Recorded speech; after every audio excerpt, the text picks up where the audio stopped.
Alright, so recently I went and saw the Backrooms movie and I was not at all disappointed. I went into it with pretty high expectations and the movie went way beyond those expectations.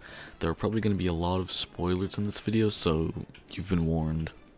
So the Backrooms follow this guy named Clark, and Clark doesn't have a really great life. His wife divorced him and took his house, so now he lives in a furniture store, which is also where he works. He pretty much spends his days trying to sell furniture, which he fails miserably at. He gets literally zero customers. And then the other thing he does is just drink. He's an alcoholic, right?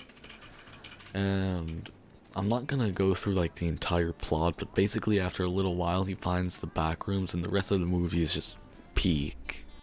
I think they did a really good job visually with the backrooms. It has that liminal feel, but also feels like super eerie at the same time. I've seen a lot of hate online because there aren't like levels 1 through 1000 and the 30 million entities per level. I'm honestly glad they didn't go that route because the movie would have just ended up being very confusing for a lot of people, including myself, and it just wouldn't have been as fun of an experience with all of that in it. So I think they took it a really good direction.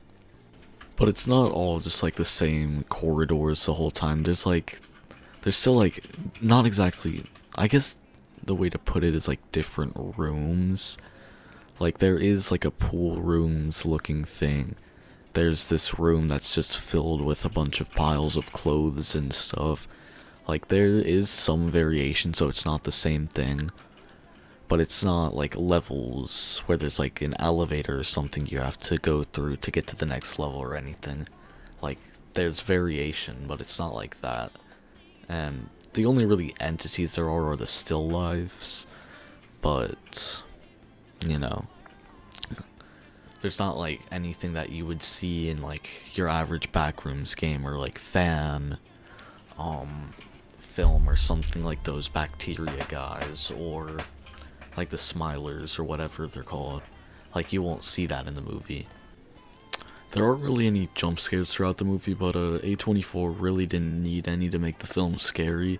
I think just between like the music and the liminality of the backrooms, they managed to keep a very eerie tone throughout the entire film, which I really liked. There were also some super stressful scenes like that Christmas tree scene. Don't get me started on that. I was about to shit myself during that, bro. It was like, that shit was stressful as hell. I was actually about to shit myself.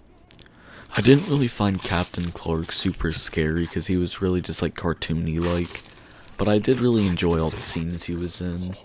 Especially like the chase scene with Mary. That was a really good scene. I enjoyed that a lot.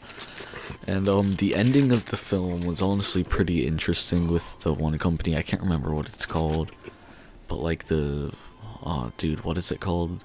I forget what they made. Some sort of medical machine, but I find it interesting how that company, the MRI machines, found it interesting with that. There could low-key be room for a sequel there. Yo, and then Mary's, what's it called, still life was low-key scary, but that thing was creepy as hell. Like, all the other still lives weren't really, like, that, like, weird looking, or, like, scary, but Mary's was, like, I don't know, bro. It gives, like, crazy weird vibes compared to the other one. Well, they all give weird vibes, obviously, but Mary was just on its own, her own like plane. But yeah, overall I really enjoyed the movie and I highly recommend it to anyone who's considering going to see it, and even if you're not considering it, maybe you should because it was really good.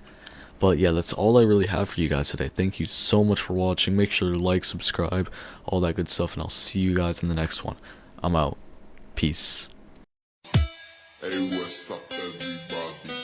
Peace, please.